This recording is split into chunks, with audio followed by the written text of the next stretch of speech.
Hi everybody, it's John Mousseau. It is Friday afternoon on October 30th. I'm the President, CEO, and Director of Fixed Income here at Cumberland Advisors. Funny week in bonds. You take a look at where things ended versus where they started, it doesn't look like much happened. You had the 10-year bond started at 0.84, ended at 0.87. 30-year bonds started at 164, ended at 165 or 166, up a couple of ticks. But within that framework, there was a lot of movement around, 10 to 12 basis points, which at these low levels can be a lot of movement. Why did rates go down earlier in the week? Because today they were up 5 basis points on each. They went down earlier in the week because a lot of these treasury shorts, institutional traders betting against treasuries, yields would continue to go up, maybe based on a blue wave, a Biden election, etc., started to change their bets a little. And yields started to come back down. Part of it was COVID, resumption of cases across the country. Part of it was the lack of a stimulus bill. It's pretty clear we're not going to have one before the election. And, starting to see maybe a little bit less of a blue wave. Some of the polls are a little tighter in the swing states. Some of the Senate races are a little closer than they were a couple of weeks ago. So all of that kind of made movements down in yields. Today, yields are up a little bit. Why have yields gone up in the last couple of days? Some better news this week. Initial jobless claims down. Durable goods up. Something like GDP up 33% now. It was down 31% last quarter. So do your math. Down 31, up 33. You're still well below where we should be. So you're about 10% below where we started pre-COVID. On the Muni side, we saw yields actually down about 3 basis points this week. Why is that? Supply is going away. You've heard us talk about the big bulge in supply as issuers came to market, try to beat the election because they expect maybe some volatility, just like we had 4 years ago when President Trump was elected and yields took off. Issuers weren't taking any chances and they came to market fast and furious. We took advantage of some of that by buying some longer bonds than we bought in a while because supply was very plentiful. Just to give you an idea, the visible supply out there, which measures the calendar in front of us plus what's in dealer hands, dropped from 20 billion or more to something just below 5 billion. That is a big drop. Corporate issuance dropped. Taxable Muni issuance also dropped. So when you look at it, people are really trying to get out of the way of the election. The election's on Tuesday. That should bring some clarity to the market. It will probably start to bring some supply back into the market.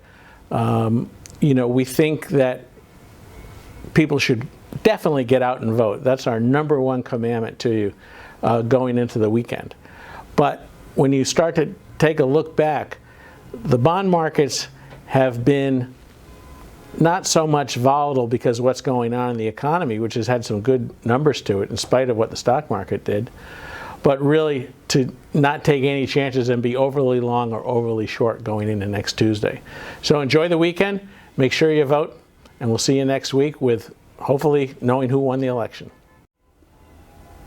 Hi, Matt McAleer, Director of Equity Strategies, Cumberland Advisors, October 30th, just after the close. Nowhere to hide this week.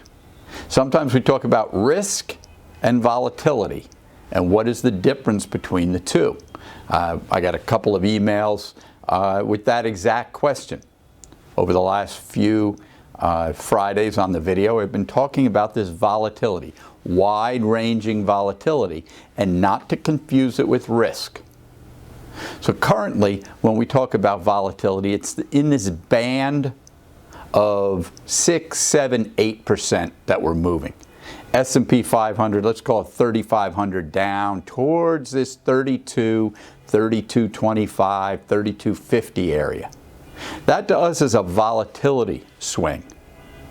We want to be able to identify opportunities and calculate risk on those opportunities.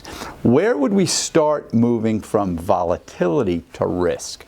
If those September 23, September 24 lows in the S&P at 3,200, let's call it 3,200 to 3,225, if they're not able to hold, in other words, if demand doesn't come back in there that was here 5 weeks ago will start to get concerned.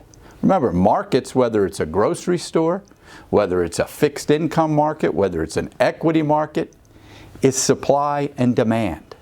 We know 5 weeks ago, September had weakness down into that 32, 32.25 area of the S&P. Demand showed up, had a nice move till mid-October, started to drift back down. We'd like to see if demand is still there. Markets are constantly measuring supply and demand. Not too much this week, not too many spots too high. As a matter of fact, even outside of the indexes being down 5 to 6%, sectors and industries were down uniformly. As a matter of fact, the best performing index sector this week was utilities, down 4%. Nowhere to hide. On the trading desk, we used to say, how about a little fire, scarecrow? That's the kind of market it was this week.